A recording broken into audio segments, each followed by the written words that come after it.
కర్నూలు జిల్లా ఎమ్మికనూరు మండలంలో టీడీపీ కార్యకర్తల ఓట్ల తొలగింపు కొనసాగుతోంది.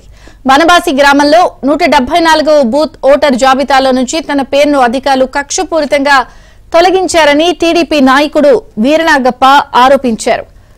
ఇక నవోదయ సిబ్బంది బదిలీ అయి వెళ్లిపోయిన ఓటర్ల జాబితా నుంచి పేరు తొలగించలేదని, కానీ బతికున్న తన ఓటు మాత్రం తీసేశారని ఆయన ఆవేదన వ్యక్తం చేశారు. నవోదయ సిబ్బంది బదిలీ గురించి బీఓకు తెలిపినా పట్టించుకోలేదన్నారు. నవోదయ సిబ్బందితో పాటు చనిపోయిన వారి పేర్లు తొలగించాలని పట్టుబట్టడంతో తన పేరును తొలగించారని మండిపడ్డారు. ఇదేమిటని ప్రశ్నిస్తే 25వ తేదీ జాబితాలో తన పేరు వస్తుందంటూ అధికారులు సమాధానమిస్తున్నారని వీరనాగప్ప ఆరోపిస్తున్నారు.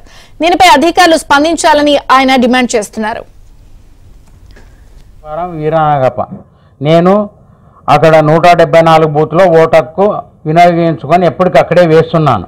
నేను టీడీపీలో కొనసాగి దానికి టీడీపీ నాయకుడు అని చెప్పి నవోదయలో ఉండే టీచర్లు వాళ్ళు వేరే ఊరికి ట్రాన్స్ఫర్ అయిపోయిన తర్వాత లేదండి వాళ్ళంతా తీసేయాలా, ఇక్కడ చనిపోయిన వాళ్ళు ఉన్నారు, డబల్ ఎంట్రీ ఉన్నాయి, మరి అన్ని నేను బిఎల్ఓకి చెప్తే లేదు అట్లా కాదు, వాళ్ళు ఫోన్ చేస్తే నేను తొలగిస్తా లేకుంటే లేదని చెప్పి నేను సతాయిస్తాడని చెప్పి నా ఓటుని డిలీట్ చేసినాడు కక్షపూర్వకంగా.